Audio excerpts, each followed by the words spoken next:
My husband once looked me in the eye and said, "From here on out, I'll choose when we talk or spend time together. Stop chasing me." And honestly, I don't know how I ever stooped low enough to marry you.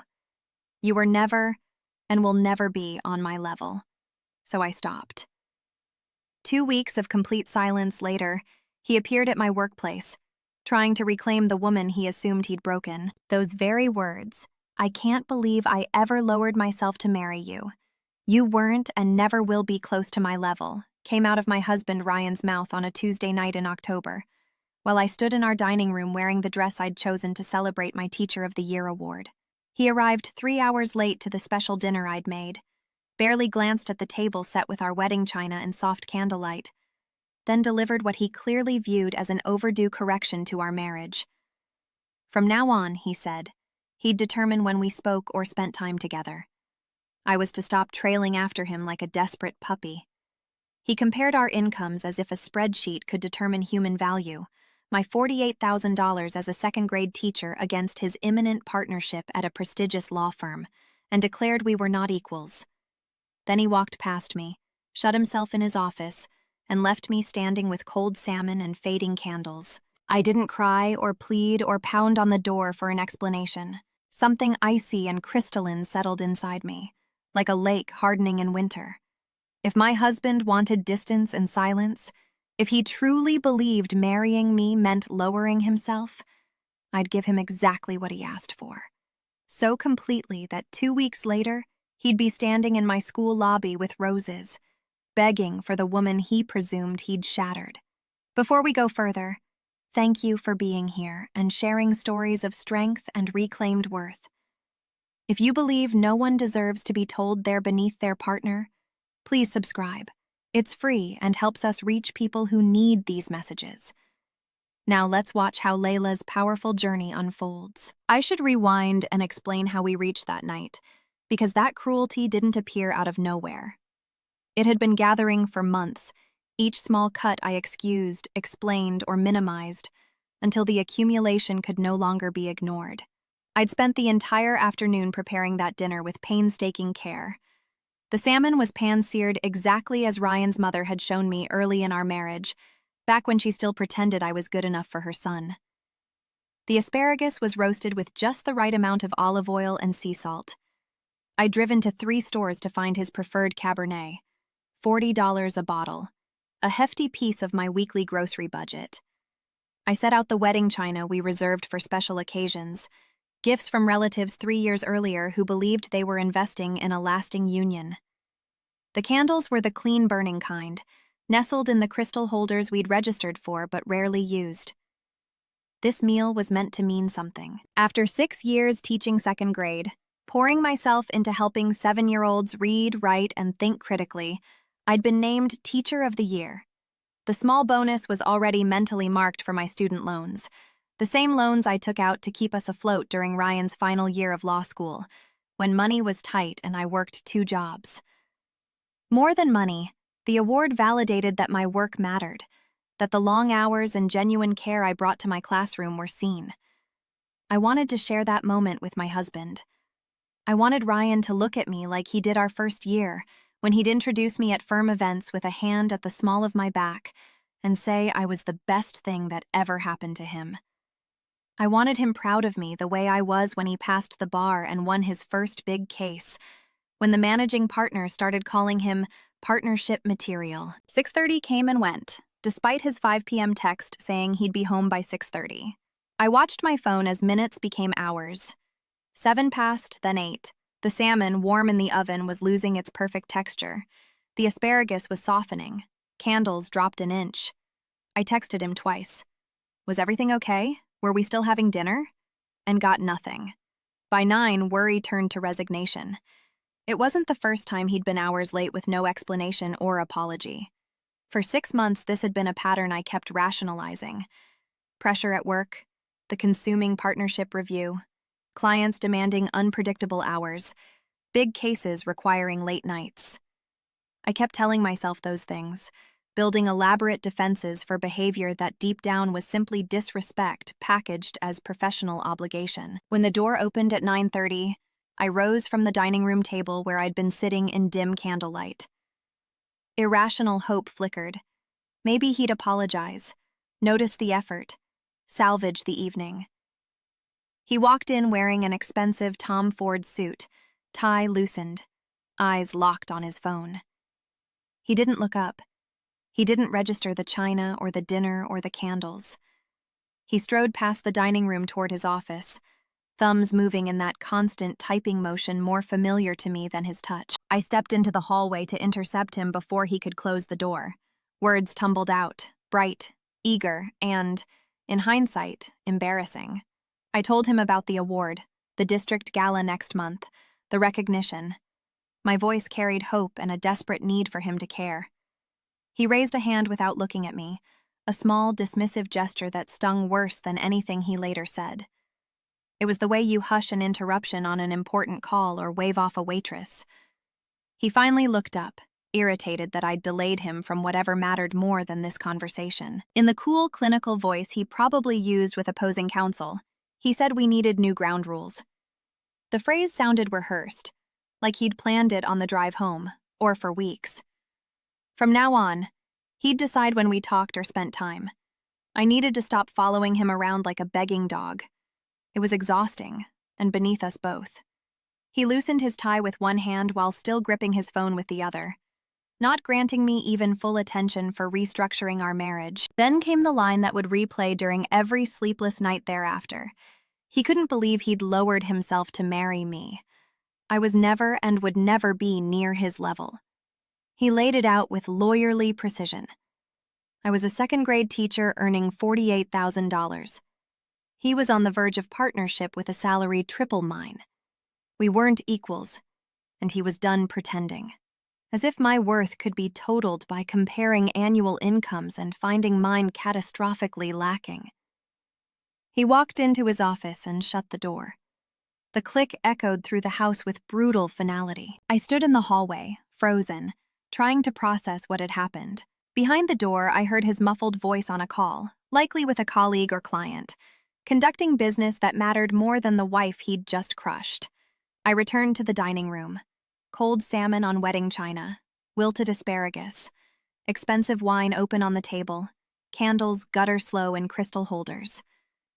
The scene, once a celebration, had become evidence of my foolish hope and his contempt.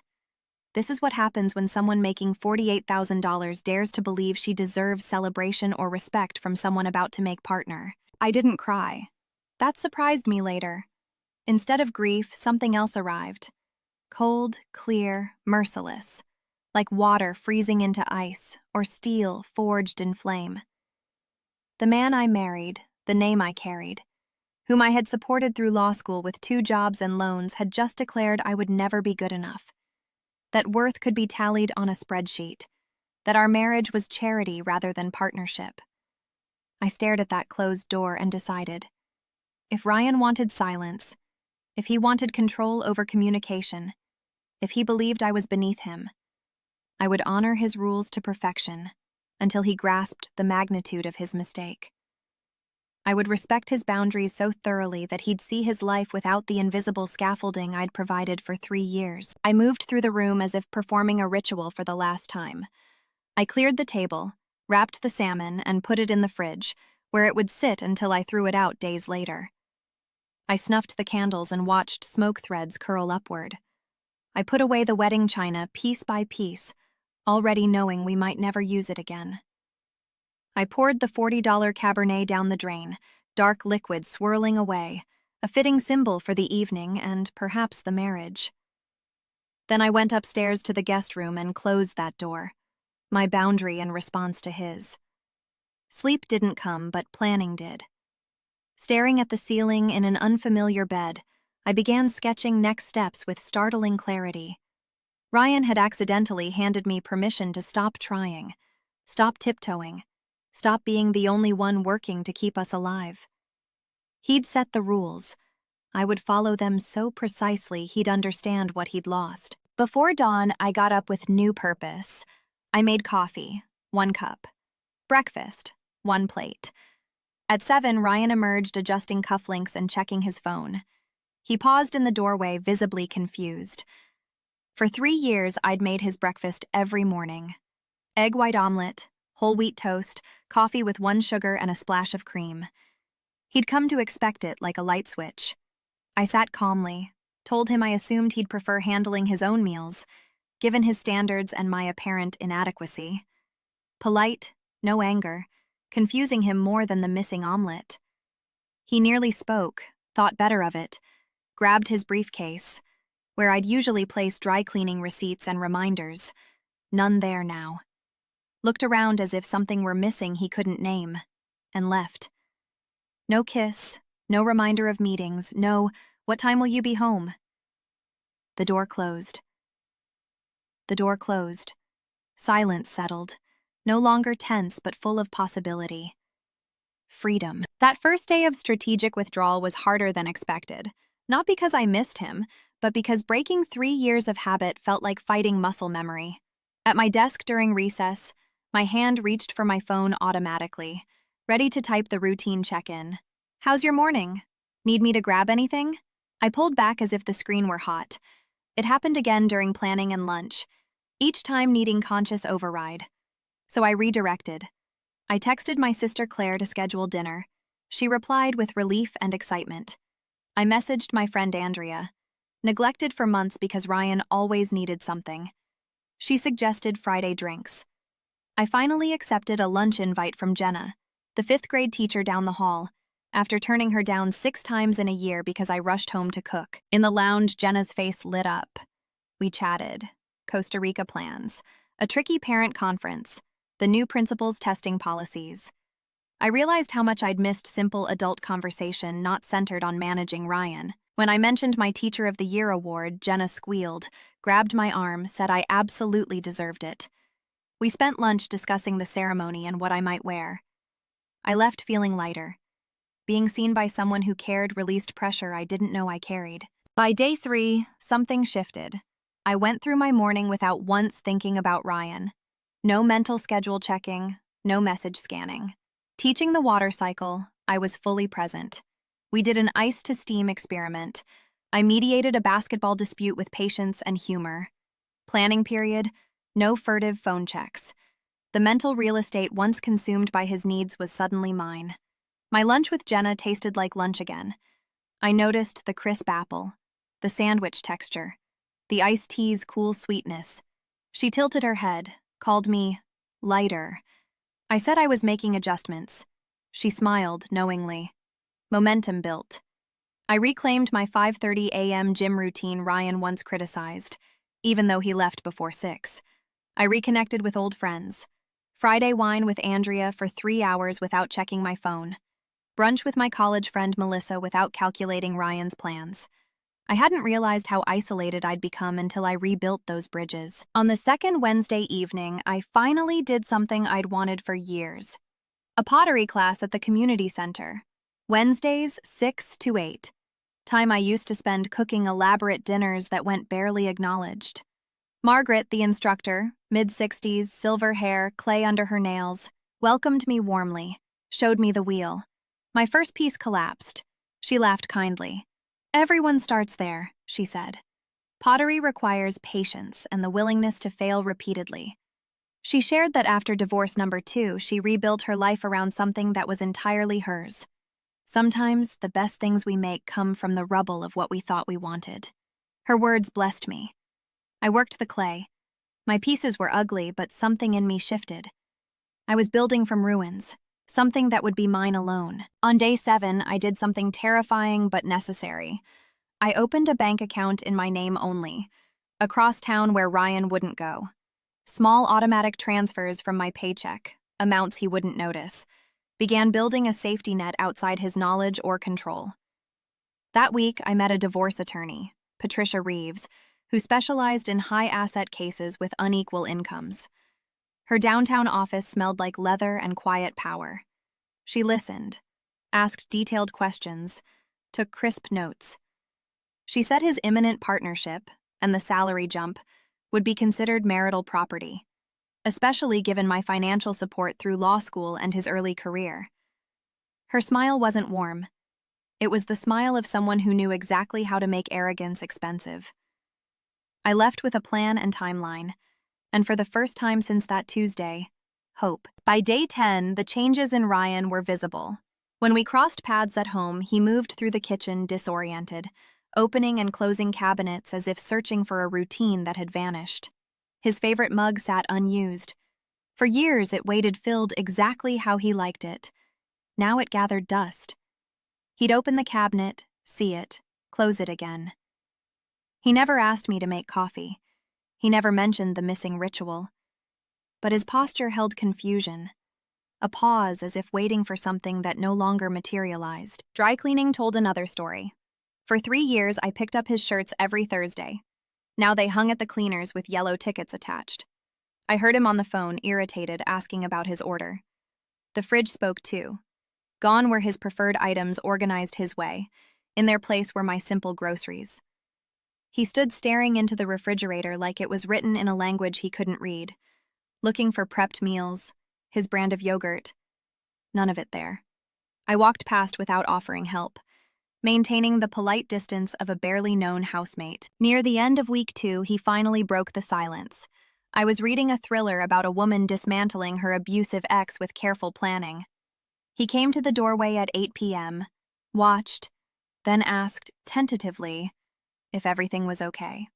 I smiled pleasantly and told him yes. I was respecting his boundaries and giving him the space he'd requested, waiting for him to decide when we talked. The logic was airtight. He opened his mouth, closed it, nodded, retreated. The trap was working. Day 12, the phone rang at lunch. Ryan's name flashed. Sitting with Jenna and 2 others, I declined the call and kept discussing our science museum field trip. Jenna raised a brow. After lunch, she squeezed my arm. "You're doing great." That evening at pottery, my hands covered in clay, Ryan called again. I glanced at the screen and went back to the wheel. Margaret noticed, nodded in approval. The kind of nod shared by women who have learned not to jump at every ring. Over the next 2 days, 6 more calls. I answered none. Each decline reclaimed a piece of myself. On day 14, texts replaced calls. First, "Are you okay?" I set the phone down. Then confusion. Why wasn't I responding? Then frustration. We needed to talk. My silence was making it worse. I read, deleted, and replied to none. He'd told me to stop bothering him. I had. He said he'd decide when we communicated. I was waiting. His attempts didn't qualify as deciding under his own rules, an oversight he hadn't considered. By the end of week 2, his deterioration showed in other ways. Takeout containers piled up. Chinese, pizza, fast food. The man who demanded home-cooked dinners now lived on delivery. Shirts fit looser. Dark eye circles deepened. At 3 a.m., I heard pacing, sometimes hushed phone calls at unreasonable hours. The polish cracked. A coffee stain on his tie. Uncombed hair. Stubble. Scuffed expensive shoes. The man who once said I'd never be on his level was discovering what his level looked like without the invisible support I'd supplied. Meanwhile, I was documenting everything. While he unraveled trying to run his own life, I built an airtight record of why our marriage had failed and who bore responsibility. A journal, kept in my car, logged dismissive remarks every time his career outranked our relationship, each casual cruelty. Per Patricia's advice, I saved financial records to a thumb drive, showing how my income funded his advancement while my loans lingered. Screenshots of texts canceling plans. Emails where he minimized my concerns. A note from our last attempted counseling session that he refused to attend. The therapist documented his absence. Patricia reviewed it all like a lawyer preparing for war. She said the pattern would play well in court, especially with his impending partnership. My revenge wasn't hot or impulsive. It was cool, methodical, crafted with the same care I used for everything I do well. Day 15 was a Friday afternoon with the usual end-of-week buzz at school. After dismissal, Mrs. Henderson's voice crackled over the intercom asking me to come to the main office. Something in her tone quickened my pulse. Walking down halls lined with autumn artwork, past the library story time and the echoing gym, I saw through the office glass and stopped. Ryan stood in the lobby in his charcoal Tom Ford suit, reserved for big client meetings, holding an enormous bouquet of roses. Amid the delightful chaos of elementary pickup, he looked lost and desperate. Staff tried not to stare while very obviously staring. Mrs. Henderson's expression held sympathy and curiosity. I took a breath, raised my shoulders like putting on armor, and stepped into the lobby. Relief and then desperate hope washed over his face. He began talking fast, uncharacteristic for a man who makes a living in controlled arguments. He'd been trying to reach me for days. He didn't understand why I wasn't responding. He held out the roses like a peace offering that could reset everything. Partnership stress, words he didn't mean, dinner at Angelo's, the place I loved that he'd been too busy for all year. He talked about reconnecting, working through things, how he missed me, missed us, as if we'd been functioning partners instead of me giving and him taking. It was transparent. I saw the calculation, an attorney hunting for the right phrases to produce compliance, and beneath it, genuine confusion that his usual tactics weren't working. The lobby fell quieter. Teachers watched openly. My principal, Dr. Wallace, stepped out, ready to intervene if necessary, her eyes holding something like approval. When I spoke, my voice was calm and clear. I reminded Ryan he'd set the rules 2 weeks earlier. He decided when we talked. I was to stop chasing. This moment wasn't him deciding we should talk. It was him deciding he wanted to talk. Different. He wanted on-demand access, the right to summon me the instant he felt discomfort from his own choices. That's not how this worked anymore. Confusion flickered, then hardened into anger. His jaw set, his voice sharpened. "You're my wife," he said, as though the title guaranteed obedience. He accused me of manipulation. Emotional abuse. The absurdity made me laugh, not bitter, just genuinely incredulous. The man who declared I'd never be on his level and demanded I stop bothering him was now accusing me of abuse because I honored his rules exactly. I told him I was following instructions. I'd stopped chasing. I was awaiting his determinations. I was respecting his stated superiority with appropriate distance. The logic matched the clinical tone he'd used to restructure our marriage. Teachers watched like it was a TV drama. Dr. Wallace hovered, satisfied with how I handled it. Ryan's roses wilted as he searched for an angle. His voice dropped to something close to pleading. I'd never heard it from him. "What do you want?" he asked, revealing he still viewed this as a negotiation with terms he could meet. He listed concessions, called himself an admitted stress, acknowledged saying things he shouldn't. He asked we talk privately, as if privacy would make cruelty easier to forget. I looked at the man before me and realized the person I loved 3 years ago wasn't standing there.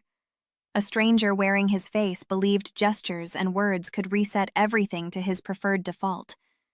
He thought a polished apology and promised effort would send me back to my supporting role, trading my love for his contempt. My answer was simple and revolutionary. No. No explanation, no apology. I told him I wasn't going to dinner. We weren't going to talk. I was finishing my work week and going home to my apartment. Emphasis on my. The apartment I'd found and rented without his input. I said I'd enjoy a peaceful weekend without eggshell walking or worrying whether my existence irritated him. I suggested he leave the school, return to his office, and start getting used to life without me managing every detail. "Your apartment?" he echoed, staggering slightly as if the words shoved him. Panic crept in. He insisted we lived together. I couldn't move out without discussing it. He invoked the marital contract as if that document obligated my presence regardless of treatment. I told him, "Watch me," and I walked away toward my classroom. He called my name, true panic in his voice, but I didn't look back. I closed my classroom door, heart pounding. The room, empty now, felt peaceful in a way our house hadn't in months. Inspirational posters on perseverance and respect covered the walls. Lessons I taught daily but hadn't demanded at home. children's artwork, self-portraits, and when I grow up sentences. My Teacher of the Year plaque sat on the desk where I'd placed it after attending the ceremony alone. I breathed, steady, grounded. I had real work here. 22 second graders needed me. I shaped minds, modeled kindness, resolved conflicts, and I was good at it, for reasons unrelated to salary or status. My life, finally, gloriously, was mine again. That weekend, Patricia and I finalized strategy in her quiet Saturday office. By Monday, divorce papers would be served at Ryan's firm, delivered publicly by her preferred process server for maximum visibility. Tuesday, I'd change my number and block him on every platform. Wednesday, I'd meet a realtor about selling the house. Friday, I'd sign the lease on a one-bedroom downtown in a renovated historic building with exposed brick and big windows. A space entirely mine, free of contamination by his moods or preferences. Patricia combed through my documentation, bank statements showing my income buoying his rise, student loan records, employment history proving 2 jobs during his bar prep. She smiled that sharp smile again. His partnership just became my leverage. I'd likely pay off my loans and walk away with a solid cushion. Not about greed, but justice. Monday arrived warm for early November. Midday, Patricia texted one word: delivered. Served mid-morning, maximum audience. I pictured his face cracking in front of colleagues and managing partners. Not cruelty, just balance. He humiliated me in private. He could taste a fraction of that in the arena he valued most. I changed my number, blocked him everywhere. Instagram, Facebook, Twitter, LinkedIn. Erasing the digital fiction of a happy marriage. Tuesday after school, I ran into Melissa, his sister, looking uncharacteristically frazzled. She pulled me aside. Ryan had called in a panic. Divorce papers, my move, my silence. She admitted he'd been telling the family for months our marriage was essentially over, that he'd made a mistake marrying someone not ambitious enough, that he'd end things after making partner for better optics. She'd argued with him, told him he was being awful, but he'd brushed her off. She looked regretful and said she should have told me sooner. The revelation hit hard. He hadn't just been cruel in private, he'd been pre-narrating the end of our marriage, confident I'd never leave while I kept cooking, cleaning, and managing his life. By Wednesday evening, Andrea called with news. Ryan was posting vague martyrdom on Facebook. Communication, marriage takes work. Some people give up. Curated to make him look wronged. His colleagues chimed in with support. Andrea wanted to correct the record publicly. I told her to share the exact words he'd said to me if she wished. I was done protecting his image.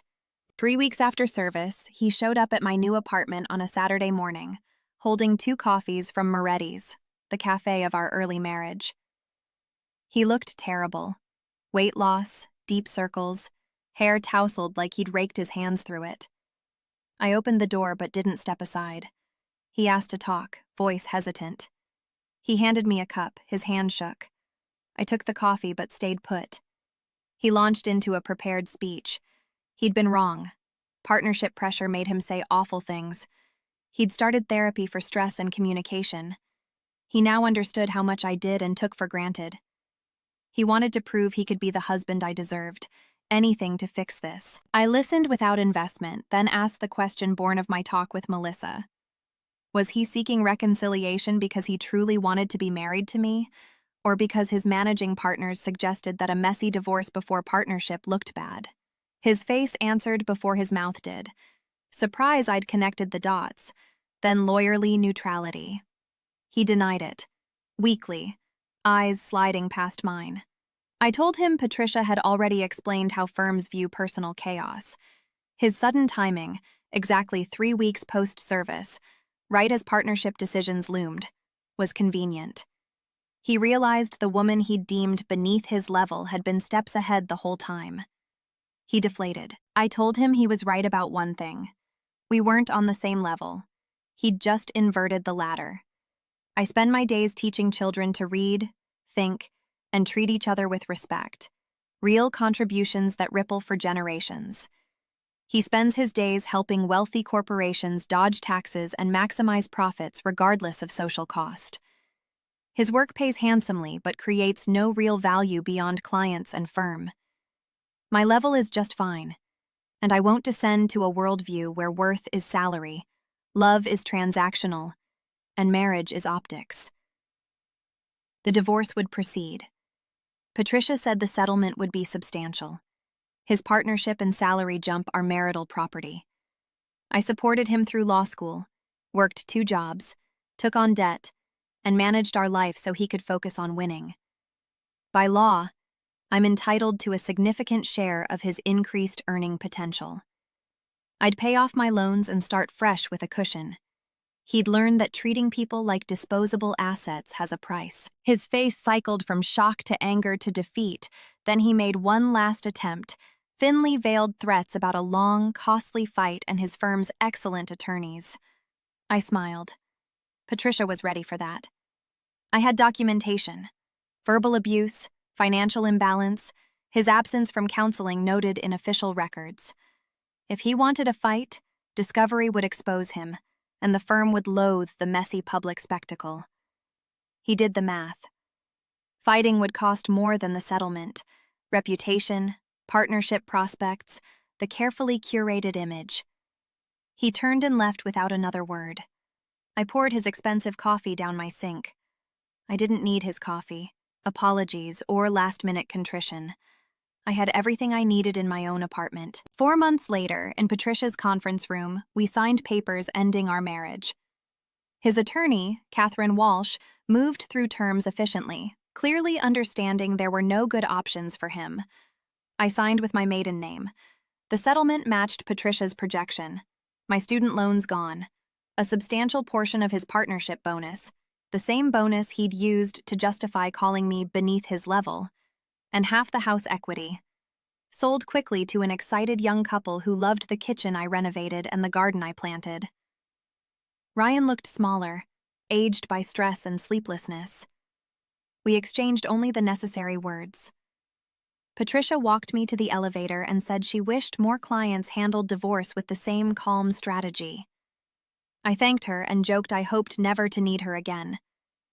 We laughed.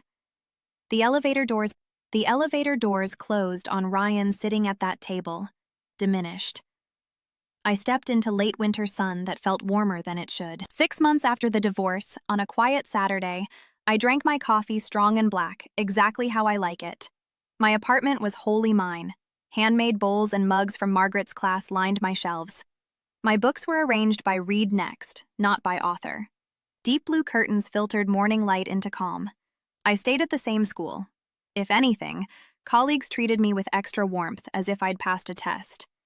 My second graders that year were delightful, curious, bright, full of complicated questions. With all the time I used to spend managing Ryan's moods, I poured more into teaching. My lessons were more creative, my patience deeper. My enthusiasm returned. The Teacher of the Year plaque sat beside my pottery, a reminder that my work has value, whether or not anyone at home sees it. I rebuilt my social life on my terms, old friends and new ones from pottery and Jenna's book club. Claire and I became closer. Sunday brunches, frequent calls, everything from our parents' aging to ridiculous reality TV debates. In early spring, Andrea called. Through the law firm grapevine, she'd heard Ryan's partnership had been deferred at least a year. Concerns about judgment and stability during a difficult personal period. The divorce and how he handled it had reached leadership. He was furious but powerless. I felt, not glee, just a quiet sense that the universe balances its books without my help. I told Andrea I didn't need updates anymore. I was done letting him occupy space in my present. Sitting in my apartment as spring stretched the days, I thought about revenge. It wasn't about destroying Ryan, though the settlement and partnership delay hurt. It wasn't about public humiliation, though the school lobby scene and ensuing gossip cracked his image. The real revenge was simpler. Peace. Waking without anxiety about someone's mood. Moving through a day without eggshells. Coming home to quiet that welcomes rather than warns. choosing myself after years of choosing someone else, reclaiming the energy I poured into a man who treated my love as weakness and my support as entitlement, remembering I'd always been exactly enough, and that his failure to see it was about him, not me. I'm a teacher shaping young minds, differences that ripple forward. That is enough. It always was. And if Ryan ever realizes what he lost, the woman who loved him unconditionally until he proved some people don't deserve it, it'll be far too late. The woman he tried to diminish was stronger than he imagined. She walked away with dignity intact and a future bright with possibility, drinking coffee just the way she likes it, in an apartment that's entirely hers, on a Saturday morning that belongs to no one but herself. This story of calculated revenge and reclaimed power had you hooked. Smash that like button right now. My favorite part was when Leila stood in the school lobby and, calmly, told Ryan she'd gotten her own apartment, watching his world crumble in real time. What was your favorite moment? Tell me in the comments. Don't miss more stories of strength and justice. Subscribe and hit the notification bell so you never miss an upload.